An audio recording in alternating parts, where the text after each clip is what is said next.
교회에서도 예전에 한번 저렴하게 여행을 간다고 뭐 껴서 가는 거 있지 않습니까? 그죠? 뭐 껴서 가가지고 가면 한 5만 원이면 갈 수 있는 여행이 되죠. 그래서 여러 이런 무슨 약품 같은 거, 건강식품, 그죠? 건강식품하고 연결이 돼가지고 우리 교회 성도님들이 이제 여행을 간 적이 있어요. 싸게 먹혔습니다. 싸게 먹기. 그런데 가면서 우리들은 다짐을 했어요. 사지 않으리라. 그냥 알맹이만 쏙 빼먹고 놀다 오자. 우리 할머니 할아버지들 가서 그냥 마음껏 놀고 오자고 해서 그냥 가서 밥도 얻어 먹고 여행 타고 갔어요. 그래서 다 같이 작정을 하고 안 사기로 했습니다. 근데 이제 공장에 탁 집어넣은 다음에 뭐 이제 스크린으로 뭐 보여주고 막 그래요. 그래서 막 이제 이게 신비의 명약인 것처럼 막 얘기를 합니다. 저도 이제 넋을 잃고 보고 있었고, 이제 다들 보다가 분명히 우리는 안 사기로 작정을 하고 들어갔거든요. 근데 막 뭘 써. 막 쓰면서 결국 거의 간 사람들 다 샀어요. 다 사가지고 저도 뭐 그거 사가지고 와가지고 먹지도 않으잖아요. 먹지도 않고 버렸거든 나중에. 근데 계속 전화가 오는 게 돈 안 붙인다고 거기서. 하여튼 그것 때문에 한동안 돈 붓느라고. 근데 작정하고 들어갔는데 뭔가를 보고 나서 그 마음을 뺏겨가지고 결국 사고 말았는데, 그 어느 목사님도 간증에 이런 얘기가 있어요. 그 신학교 다닐 때 졸업여행으로 중국 북경을 갔다 오셨다고 그래요. 근데 북경을 가서 이제 여행을 하다 보면은 아마 가보신 분들은 알겠지만 이제 꼭 중국 여행을 가면 약방을 한약방을 이렇게 들른다고 그래요. 그래서 그게 코스라고 그러죠. 그래서 그 코스를 일정상 한약방을 들르게 됐는데, 한 목사님이 이제 마이크를 잡더니 이게 한약방 내리기 직전인데, 제가 몇 년 전에 중국 여행을 와가지고 이 한약을 샀었는데 효험이 없었습니다. 여러분들도 절대로 사지 말고 그냥 보기만 하고 그냥 나오십시오라고 이제 가이드가 그렇게 얘기를 해주더라고요. 한 목사님. 그래서 그 말을 듣고 다들 막 다짐을 했대요. 이제 안 산다고. 안 사겠다고 다짐을 했는데 약방을 딱 내렸는데 하얀 가운 입고 수염 할아버지 같은 분들이 쭉 앉아있더랍니다. 근데 갑자기 내리신 분들한테 일렬 행대로 쭉 서라고 그러더래요. 손을 잡고 이렇게 섰는데 갑자기 그 손을 얹더니, 맨 앞에 분한테 손을 얹더니 나중에 가서 조수가 저쪽 끝에 가서 전구를 딱 올려놓으니까 불이 들어오더래요. 전구 따마가. 갑자기 그 분위기가 안살이라고 했던 분들의 마음이 갑자기 확 열리면서, 그러더니 너무 신기하니까 갑자기 이제 그 할아버지들이 진맥을 봐주기 시작을 하는데, 진맥을 보면서 어디가 안 좋다 이렇게 얘기를 하더라고요. 그러면서 이제 뭐 이렇게 뭐 약을 저 먹어야 된다고 말씀을 다 하시니까 결국 그렇게들 다짐을 했던 분들이 다 그 한약들을 다 사기 시작을 했고, 그 가이드 있죠, 사지 말라고 했던 분, 그분도 약을 사고 있더래요. 현찰이 없는 분들은 카드를 긁고. 그러면서 다들 약을 사가지고 그리고 다들 나왔다는 거예요. 여러분 보면 우리가 사람들이 보면 이렇게 좀 그런 어떤 이 머리에서 전구를 댔을 때 불이 들어오는 그런 것들을 보면서 굉장히 놀라워하죠. 굉장히 놀라워. 그리고 그 상황에서 우리들이 굉장히 막 정신이 없어지죠.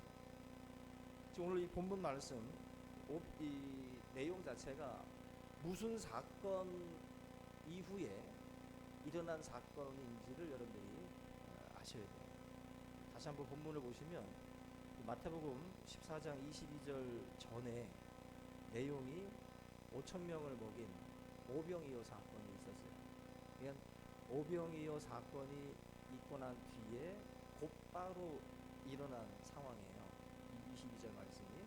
그걸 염두에 두고 여러분들이 보셔야 되는데, 사실 오병이어 사건은 너무나도 놀라운 사건입니다. 5천 명을 5개의 보리떡과 2개의 물고기로 먹인 사건이기 때문에 그 자리에 앉아 있었던 모든 사람들이 다 놀랬던 사건이고, 예수님 빼고는 모든 제자들조차도 다들 놀라워했던 그러한 상황입니다. 근데 이 상황에서 군중들이 하려고 했던 행동이 있어요. 예수님을 왕으로 삼으려고 했던 겁니다. 예수님을 왕으로 삼으려고 하는 그 상황, 그때 예수님께서 하셨던 행동이에요. 오늘 본문 말씀이 수많은 군중들의 둘러싸여서 제자들과 예수님이 굉장히 높임을 받고 또 우쭐댈 수 있는 그런 그 상황에서 예수님이 내린 처방입니다. 그게 바로 22절 말씀입니다. 22절 같이 보시면 한번 보겠습니다. 예수께서 즉시라는 말이 오병이어 사건 있고 난 뒤에 바로라는 거예요. 그 즉시 제자들을 어떻게 했어요? 재촉했다고 했어요. 재촉하사 자기가 무리를 보내는 동안, 군중들을 보내는 것은 누가 한 거예요? 예수님이 하신 거예요. 수많은 청중들을 집으로 돌려보내는 일을 예수님이 하고 있는 동안 내가 이거 하고 있을 테니까 너희들은 어떻게 하라? 배를 타고 건너편으로 건너가라는 거예요. 어떻게 보면은 바뀌었죠. 예수님이 해야 될 일들을 제자들이 하고 예수님이 먼저 가셔야 되는데 순서가 바뀌었어요. 예수님이 뒤치다꺼리 하고 니들은 빨리 배 타고 건너가라. 지금 여기를 보면은 오병이어 사건 이후에 예수님이 하신 행동이 뭐냐면은 거기에 모인 무리들을 흩어뜨리는 그 일을 예수님께서 하고 있다라는 것입니다. 우리가 왜 예수님이 이 군중들을 흩어뜨리고 왜 예수님이 제자들을 건너편으로 보내시는가를 아셔야 돼요. 그게 바로 이제 오병이어 사건과 연관을 지어서 생각을 해보면 충분히 우리가 생각해 볼 수 있는 부분들이 있습니다. 지금 군중들도 그렇고 예수님의 제자들도 그렇고 그 어떤 그 기적의 현장을 떠나기 싫어합니다. 기적의 현장을 떠나기 싫어하고 군중들은 그 현장을 떠나기 싫어하고 또 제자들은 수많은 사람들이 예수님과 함께 있는 이 제자들에 대해서 바라보는 어떤 그 시선 때문에라도 우쭐함이 있는 거예요. 그 우쭐함이 있고 교만이 고개를 들 수 있는 그런 그 상황입니다. 이들이 말씀의 귀를 기울이고 어떤 자기들의 어떤 그런 삶의 변화라든지 인격의 예수님의 인격을 담고 싶다든지 이런 차원에서 그들이 머물려고 했다라기보다는 이들은 지금 기적을 봤어요. 이들은 지금 오병이어의 기적을 봤기 때문에 그 군중들 마음속에 예수님을 내 곁에 두게 되면 우리의 삶은 어떻게 된다? 풍요로워진다라고 하는 생각들을 갖는 거예요. 이분만 왕으로 모시면 모든 고민 끝이다. 지금도 경제의 문제가 제일 중요하잖아요. 집권한 사람들에게는. 이 당시에도 예수님이 오병이어의 사건을 일으켰기 때문에 이분이 왕이 되면 문제는 다 해결되는 거예요. 이런 그 상황에서 예수님께서 기적을 일으키고 난 뒤에 집으로 돌아가지 않고 모여있는 사람들을 흩어뜨립니다. 이것도 성도들 가만히 보면은 그런 경우 있죠. 은혜 받으면 교회 안에만 있으려고 하는 사람도 있어요. 그래서 어떤 분들은 기도원만 가요. 어떤 분들은 기도원에만 가서 은혜만 받고 있는 분들이 있어요. 은혜는 받죠. 말씀 듣고 기도하니까. 이 본문을 보시면 예수님은 기적의 현장에서 흩어뜨려요. 일상으로 다시 돌아가요. 일상으로 돌아가서 다시 또 생활을 하고 그리고 또 주님의 말씀을 듣기 위해서 다시 또 오고. 여러분들 이불을 다시 또 깔 텐데 왜 또 개요? 다른 겁니다. 어차피 깔 거지만 다시 한번 접었다가 넣었다가 다시 깔면 느낌이 다른 이불 같죠? 안 그런가요? 어차피 붙어있는 머리카락은 똑같은데 근데 이게 넣었다가 다시 빼면은요 마음이 달라요. 우리의 삶도 마찬가지예요. 그냥 여기 안에만 머무는 거. 어제도 우리 교회 여우들 셋이 저 강요하던 목사님 저희들이 할 말이 있어요. 그랬더니 뭔데? 그랬더니 교회에서 자게 해주세요. 셋이서 떠나기가 싫은 거야. 이 여우들이 너무 재밌게 놀아가지고 가기가 싫은 거야. 우리 세은이랑 효우랑 하은이랑. 그러니까 그 집에 갔다가 다시 와라. 집에 갔다가 다시 와라. 여러분들 아무리 좋아도요 계속 있으면 싸워요. 그래서 좋은 친구들끼리 여행 갔다가 싸우고 돌아오잖아요. 그래도 잠깐 헤어졌다가 다시 만나요. 은혜 받고 흩어졌다가 다시 모여서 은혜 받고 또 흩어지는 게 그게 제대로죠. 예수님도 군중들을 붙들고만 계시지 않고 다시 보냅니다. 다시 보냅니다. 우리의 삶에도 사실 이런 어떤 순환이 있어야 돼요. 순환. 보면은 지금 예수님께서 제자들을 바다 건너편으로 보내시는데 오늘 22절 말씀 보니까 재촉하셨다고 그랬어요. 재촉. 억지로 가게 했다라는 거예요. 제자들은 가기 싫었던 거예요. 제자들은 그렇게 막 빨리빨리 뭐 움직이고 싶지 않았고 지금 이 엄청난 현장에서 군중들이 막 뭐 떠들고 있었을 거 아닙니까? 그 속에서 가기가 싫은 거예요. 그냥 그 안에서 같이 이렇게 있고 싶었던 마음들이 더 컸다는 거죠. 근데 예수님은 재촉하십니다. 재촉하세요. 가라. 건너편으로 건너가라.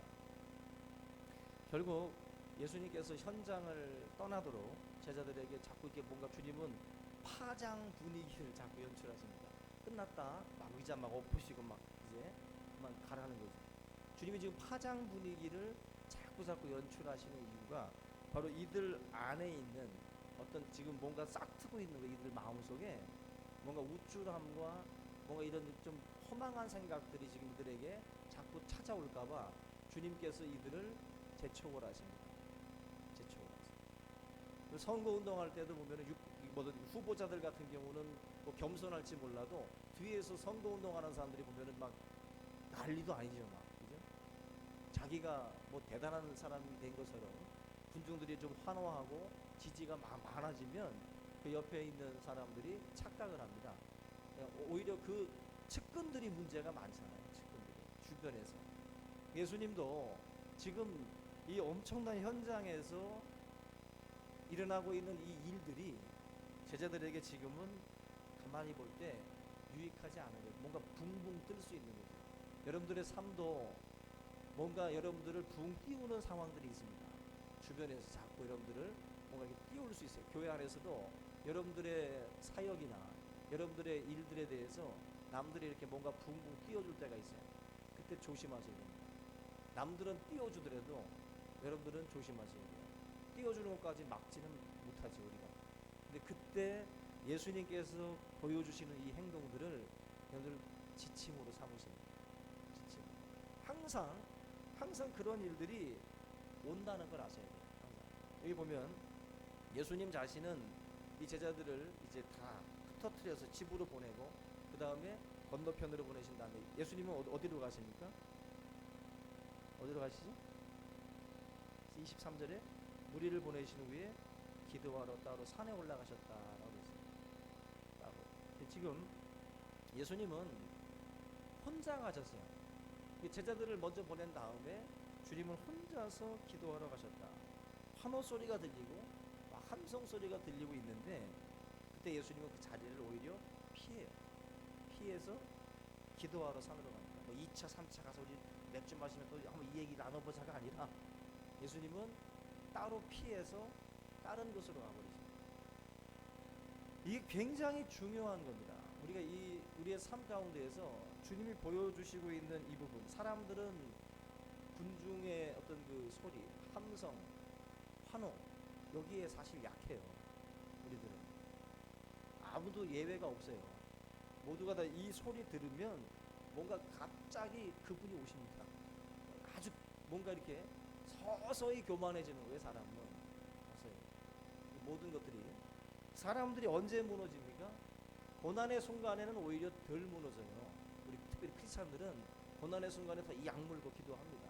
근데 이게 지금 이런 어떤 환호, 박수갈채가 들려오고 뭔가 사람들이 자기를 막 지지하고 이럴 때 사실 무너질 수 있어요. 무너진다. 승리 이후에 그 순간부터가 사실은 더 큰 문제입니다. 저와 여러분들의 삶에서. 이렇게 볼 때 예수님께서 따로 혼자 산으로 기도하러 가셨다라고 하는 이 자체가 결국 그런 주님께서도 이러한 어떤 그 상황, 주님이 마셔야 될 잔이 있죠. 쓴 잔이 있잖아요. 군중들은 예수님을 왕으로 추대하지만 주님은 십자가를 보시는 거예요. 지금 사람들은 자꾸 주님에게 달콤한 잔을 내밀고 있어요.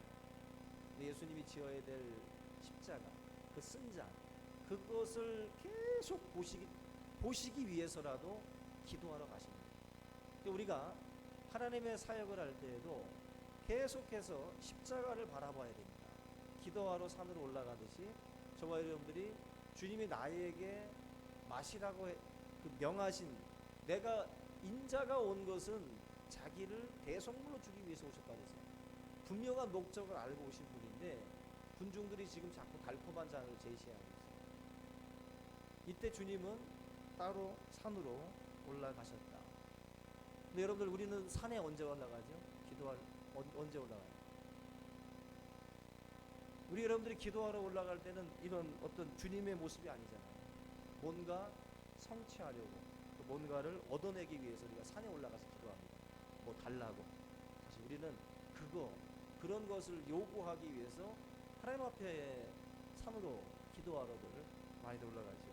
근데 주님은 반대잖아요.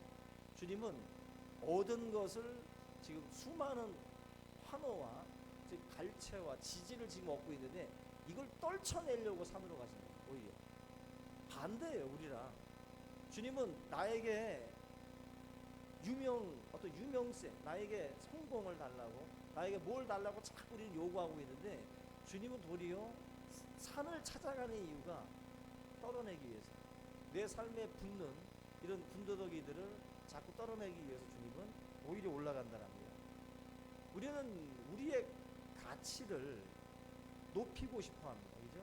가치를 높이기 위해서 하나님 앞에 기도해요. 나를 좀 하나님 높은 곳에 좀 올려달라고 우리는 기도하죠. 근데 주님은 낮은 곳으로 내려가려고 기도하죠. 주님은 반대입니다. 완전히. 우리의 기도의 방식하고 주님의 기도의 방식하고 달라요. 성공하고 채우고 유명해지는 게 주님의 목적이 아니에요. 주님은 다른 쪽으로 흘러갑니다. 낮추시고 또 환호를 피하기 위해서 산으로 가신다. 우리의 작정 기도도 좀 변화가 필요하겠죠. 우리의 작정과 우리의 어떤 하나님 앞에 엎드림이 사실 이런 목적이 아니라 예수님처럼 좀 더 겸손하기 위해서, 낮아지기 위해서, 하나님, 내가 하나님의 일들을 감당할 때 내 생각과 내 지혜를 가지고 우쭐대지 않게 해달라. 항상 하나님 앞에 엎드리는 어떤 그런 모습들이 필요해요. 그것을 위해서 기도하러 갑니다. 새벽에 왜 나오고, 금요기도회 때 왜 나오고, 오늘이 왜 나와서 기도합니까? 그거 떨쳐내기 위해서 나와서 기도하세요. 계속 교회 사역을 할 때도 보면은 다 관계예요. 우리는 사람들과 사이사이에서 다 하는 일들이기 때문에 관계라고. 이 관계 속에서 항상 나올 수 있는 게 교만이에요. 교만, 우쭐대, 우월함, 자신감이 아니라 자만감에 빠져가지고 있을 때도 이런 것들을 사실은 떨쳐내는 게 우리 성도들이 해야 될 기도의 어떤 그 제목들입니다. 우리가 정말 우리 신앙이 한 단계 높아지기 위해서는 바로 이 부분을 놓고서 여러분들이 이제는 바뀌어야 돼요. 그래서 오늘 혼자만의 이런 그 시간들도 가지시되 주님의 기도의 제목들과 같이 그런 모습들로 나아갈 수 있기를 주의 이름으로 부탁을 드립니다. 여기 보시면 예수님께서 이 제자들을 보내실 때 때가 23절 말씀 보면은 저물매 거기 혼자 계시더니라는 말씀 보면 해가 아예 완전히 떨어지기 전에 바로 이 제자들을 재촉해서 보내신 곳이고 군중들을 흩어뜨리신 거예요. 그죠? 근데 지금 예수님이 제자들을 재촉을 해서 제자들을 보내셨어요. 제자들은 가기 싫은데 주님이 재촉해서 보내신 겁니다. 그죠? 어떻게 보면은 뭐 순종하고 간 거죠. 순종의 길을 간 거죠. 그런데 뭐가 닥쳐요? 풍랑이 닥치죠.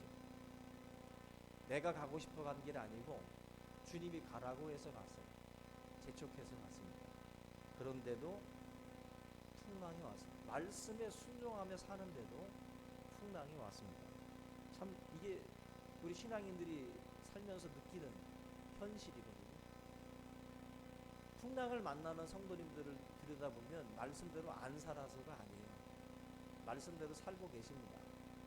하나님 말씀대로 순종하고 예배 생활하고 신앙생활 열심히 하는데도 풍랑을 만날 때가 있어요. 사실 우리들의 상식으로는 다른 거죠. 우리들의 상식으로는 풍랑이 있는 바다 위도 순종하고 걸어가면 잔잔해져야 되는데 잔잔했던 바다가 순종하고 가니까 풍랑으로 바뀌어요. 그게 지금 이 본문 말씀에서 우리들에게 던지는 하나의 어떤 질문이고 또 딜레마에 빠지잖아요. 이런 걸 보면 도대체 어떻게 하라는 거예요? 순종하며 가도 풍랑이 있고 결국 우리의 현실은 풍랑 이 자체는 피할 수가 없는 거예요. 풍랑은 언제든지 여러 가지 목적으로 우리에게 다가올 수 있습니다. 우리가 기도할 때 풍랑을 아예 없애달라는 기도는 의미가 없어요. 이미 야고보서에도 여러 가지 시험을 만나거든. 그죠? 주님은 우리에게 여러 가지 시험을 만난다라고 말씀을 아예 해놓고 계십니다. 여러 가지 시험. 결국 우리 인생에 이 풍랑을 없애달라는 기도 자체는 해서는 안 될 기도예요. 풍랑이 일어날 때 풍랑 가운데서 어떻게 살 것인가, 여기에 우리가 사실은 초점을 맞춰야 돼요. 초점. 여러분들 가운데에도 풍랑 속에 있는 분들, 어려움 가운데 있는 분들은 이 마태복음 14장에서 주시는 메시지를 붙들 수 있기를 주님의 이름으로 부탁드립니다. 여기 보시면 놀라운 게 있어요. 예수님께서 제자들을 보내시고 난 뒤에 제자들이 풍랑을 만나죠. 여기 보면 그 제자들이 풍랑을 만나서 고통스러워할 때에 예수님께서 그것을 다 보고 계셨어요. 본문 말씀에 여기 보세요. 고난을 당할 때 25절 보면은 밤 사경에 예수께서 바다 위로 걸어서 제자들에게 오시니. 오늘 이 밤 사경이라는 것은 일경은 초저녁부터 6시부터 9시고, 그리고 2경이 9시부터 12시입니다. 그리고 3경이 12시부터 새벽 3시예요. 그러면 4경이면 새벽 3시에서 6시쯤입니다. 이게 그렇게 따지면은 지금 이 제자들이 해질 무렵에 출발했는데 정말 엄청난 시간을 지금 바다 위에서 지금 아주 사투를 벌이고 있는 거예요, 지금 이들이. 근데 이 제자들의 어떤 고난, 제자들의 이 고난에 대해서 예수님께서는 보시고 계셨어요. 같은 본문이지만, 같은 내용이지만 좀 더 다르게 성경에서는 보충 설명을 한 부분이 있는데, 마가복음 6장을 한번 잠깐 보겠습니다. 마가복음 6장 48절. 같은 내용입니다. 마가복음 6장 48절에 같이 한번 읽어볼게요. 시작. 바람이 거스름으로 제자들이 힘겹게 누워졌는 것을 보시고 밤 4경쯤에 바다 위로 걸어서 그들에게 오사 지나가려고 하시네. 여기 보면 힘겹게 누워졌는 것을 예수님께서는 다 보고 계셨어요. 다 보고 계셨다. 그러니까 밤 4경쯤에 이제 주님이 움직이셨다는 거죠. 밤 4경쯤. 초저녁에 출발한 제자들의 배를 주님이 이렇게 보고 계셨어요. 보시고 밤 4경쯤 돼서 제자들이 고통받는 그 현장에 찾아오셨다라는 것입니다. 우리가 이 풍랑을 만났을 때 사실 이 풍랑을 없애주는 어떤 그런 기도들을 많이 하지만 이 본문 말씀 보게 되면 먼저 우리가 위로받아야 될 것이 있는데 고통의 현장을 주님은 보시고 있다는 거죠. 여러분들의 삶을 주님은 보시고 계세요. 그리고 주님이 찾아오는 시간은 주님이 정하십니다. 우리는 일경쯤에 오시길 원해요. 일경쯤에. 근데 주님이 오시는 시간은 주님이 정하십니다. 그 회당장 야이로의 딸을 고칠 때에도 주님이 빨리 좀 갔으면 좋겠는데 별창견 다 아시죠? 그죠? 혈루병 앓는 여인도 고치시고 빨리빨리 갔으면 좋겠는데 주님이 안 움직여요. 나중에 야이로의 딸이 다 죽었을 때 도착해요. 죽었을 때. 완전히 인간적 소망이 끊어졌을 때 주님이 그때 도착합니다. 마치 이 지금 밤 4경쯤에 주님께서 보시다가 찾아오시는 것과 똑같아요. 여러분들 우리는 1경 지나고 2경 지나는 쯤 되면 다 포기합니다. 절망에 빠져요. 4경쯤이면 이제 다 초죽음 된 겁니다. 초죽음 된 상황. 근데 이때에 주님께서 바라보시고 그때 움직이셔. 마치 물에 빠진 사람이 막 허우적거릴 때 이렇게 보다가 다 죽어갈 때쯤에 그냥 쓱 와서 건져주듯이 주님도 4경까지 기다리다가 4경까지 버티다가 그 사람들을 건지러 찾아오시더라고요. 여러분들의 삶도 저는 이 마태복음 14장의 맥락에서 같이 여러분들이 볼 수 있기를 바랍니다. 주님은 분명히 저와 여러분들의 삶을 지금 이렇게 보고 계실 겁니다. 다 보고 계셔요.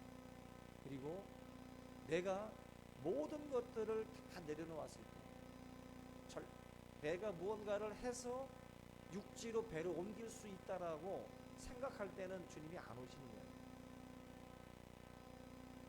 내가 무언가를 가지고 할 수 있다라고 생각할 때는 주님이 안 움직이신다는 거예요. 4경이면 힘도 빠지고 소망도 다 떨어진 상황입니다. 그때 주님이 움직이십니다. 그때 주님이 철저하게 내가 나의 것들을 다 이제는 내려놨을 때 그때 주님이 찾아오셔서 우리를 건져주십니다.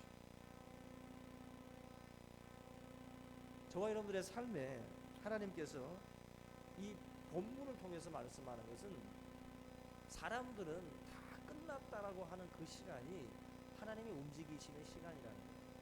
하나님이 움직이시는 시간. 그래서 우리 믿는 자들은 성경을 그냥 읽으면 안 됩니다. 성경을. 하나님의 말씀을 읽을 때 이걸 아멘으로 나의 것으로 받으셔요.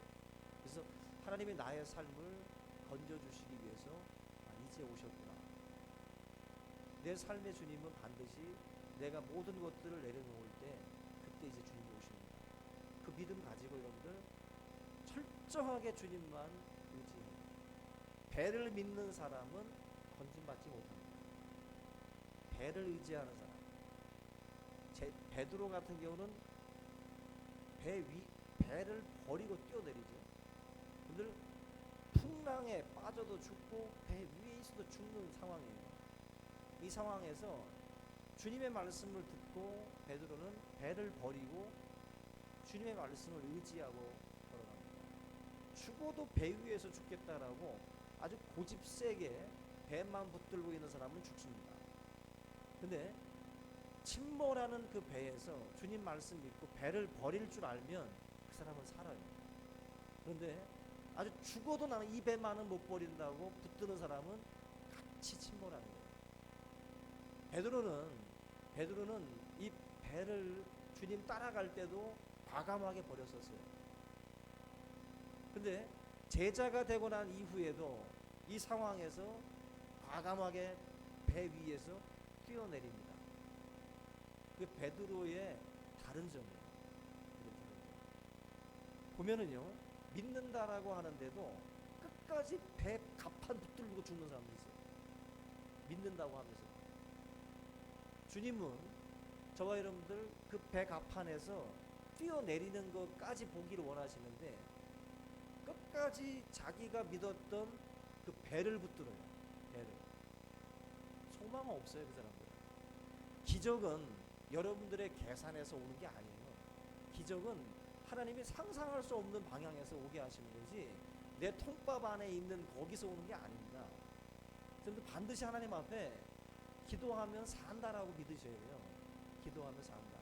그래서 반드시 그 풍랑 속에서도 주님의 말씀이 떨어지면 던질 줄 알아야 돼요. 여러분 그 말씀에 그게 그 말씀이라는 것이 강력하게 올 때가 있거든요. 하나님의 말씀이 그 말씀을 딱 붙드는 거예요. 말씀을. 그 말씀은 간단해요. 제가 경험한 하나님의 말씀은 아주 간단하고 굉장히 상식적인 말씀들 하죠. 제가 언젠가 말씀드렸죠. 하나님이 나에게 말씀하시는데 뭐라고 말씀하냐면은 내가 너를 사랑한다 라고 말씀하셨어요. 그 모르나 우리가? 근데 그 음성을 듣게 되면은요 희한하게도 우리의 삶이 달라져요. 오늘 베드로가 무작정 뛰어내린 게 아니잖아요. 말씀 듣고 뛰어내렸죠. 하나님의 말씀은 굉장히 단순하고 굉장히 상식적인데 그게 나에게 마음으로 울릴 때 엄청난 역사가 일어납니다. 엄청난 역사가. 그러니까 여러분들의 삶에 그 음성이 들려지기를 원합니다. 그리고 그 음성을 듣고 붙드셔야 돼요. 그 말씀을 붙들어야 돼요. 그 말씀을 붙들고 믿음으로 가세요. 거기에 하나님의 역사가 따라오는 하나님의 역사. 이 보면 결국 저와 여러분들의 삶을 향해서 하나님께서 이 말씀을 주고 있다라고 믿습니다. 오늘 이 시간 여러분들의 삶 가운데에 어려움이 닥쳤다면 하나님의 말씀에 귀를 기울이고 말씀에 여러분들의 어떤 그 모든 것들을 던질 수 있기를 바랍니다. 이제는 나를 지켜준다라고 하는 것들 있잖아요. 나를 이것이 지켜주고 저것이 지켜준다라고 생각했던 것들을 버릴 줄 알아야 된다는 거예요. 절대로 그게 여러분들 못 지킵니다. 주님께 나를 던져서 주님이 나를 지켜주신다라고 믿어야지 배가 나를 지켜줄 거라고 믿는 사람들은 어리석은 게 없다는 거예요. 반드시 하나님 앞에 저와 여러분들이 이 믿음을 가지세요. 주님이 보면은요 오늘 제목처럼 예수님은 제자들에게 오셔가지고 27절 보니까 안심하라 나니 두려워하지 말라 말씀이에요. 예수님이 오셔서 먼저 첫 번째로 하신 것이 풍랑을 잔잔케 한 게 아니에요. 먼저 안심하라는 말씀을 먼저 하세요. 안심하라. 흥분하고 막 울고 있는 아이한테도 부모들이 가서 안심해 아빠 왔잖아 그렇게 말한 다음에 나중에 이제 사태를 정리하실 수 있죠. 예수님도 제자들에게 오셔가지고 하신 말이 첫째가 안심하라예요. 안심하라. 문제를 먼저 다루는 것이 아니라 내 안에 있는 두려움을 먼저 다루어요. 안심해라. 기가 막힌 말씀이죠. 나니 안심하라. 나니 두려워 말라. 이 나가 누구예요? 22절 이전에 있는 사건 오병이어를 일으켰던 나다. 나니까 두려워하지 마. 여러분들 왔는데 엉뚱한 놈이 와서 두려움을 내몰 수 없죠. 내가 왔으니까 두려워하지 말라. 안심하라. 우리가 항상 신앙생활 할 때 내 안에 있는 두려움을 몰아내기 위해서는 나니 안심하라라고 하는 이 말씀을 우리가 받아야 돼요. 나에게 말씀하시는 분, 우리도 위로해 줄 수 있어요. 사람들에게 위로해 줄 수 있습니다. 안심해. 그런데 내가 해주는 말과 예수님이 해주는 말하고는 다른 거예요. 내가 하는 말하고 틀리다. 제가 여러분들에게 말씀했죠. 하나님이 오셔가지고 여러분들한테 그 복잡한 문제를 해결해 주실 때 다른 게 아니에요. 굉장히 단순하고 굉장히 상식적인 말씀인데 그 한마디 탁 주시고 나면 마음에 평안이 온다고. 그리고 내 안에 힘이 생겨요. 그래서 그 세상을 이길 수 있게 만들어 주세요. 이 제자들에게 하신 말씀, 안심하라. 여러분들에게 얼마나 많은 사람들이 와가지고 그런 말 해주겠어요. 힘들어할 때 안심해, 예수님 계시잖아. 세상 친구들, 막 믿음의 친구들이 와가지고 막 안심하라는 말씀 해주죠. 그 말들보다 내가 기도하는 가운데에 주님이 여러분들한테 찾아오셔서 안심하라, 많이 두려워 말라라고 나에게 말씀하실 때가 있어요. 그때 여러분들 마음에 평안이 오는 거예요. 그때 마음의 평안이. 사람이 주는 위로가 아니라는 거예요. 사람은 그 말을 수없이 나한테 내뱉었다고. 근데 위로가 안 되고 힘이 안 돼요. 근데 하나님이 저와 여러분들에게 그 말씀을 주실 때가 있어요. 주실 때가. 그러면은 이기는 거예요. 거기서 승리가 있는 거예요. 거기서. 우리 성도님들이 기도할 때 하나님, 나의 이 안에 있는 이 삶에 대한 이 두려움들, 미래에 대한 두려움들을 하나님 좀 물리시달라. 내게 말씀해달라. 내 안에 주님의 음성이 들려지기를 원합니다라고 그거 놓고 기도하세요. 자꾸 쓸데없는 거 기도하지 마. 하나님 앞에 가장 그게 핵심 아니에요? 우리의 삶에 그걸 놓고 기도해요. 그러다 보면 하나님이 주시는 평안, 예수님이 숨을 크게 들이쉬고 내뱉을 때 제자들에게 평안이 들어갔어요. 주님의 그 숨결이 들어갈 때 주님의 호흡과 같이 숨을 쉬게 됩니다. 여러분들의 삶에도 예수님의 이 호흡으로 같이 호흡하고 같이 이렇게 걸어갈 수 있는 그런 평안이 필요하거든요. 사실 우리의 삶에. 오늘 저와 여러분들 이 말씀을 붙들고 오늘 이 시간을 통해서 이 음성이 우리 각자에게 들려질 수 있기를 주님의 이름으로 축원합니다. 다 같이 오늘 이 말씀 붙들고 통성으로 기도하겠습니다.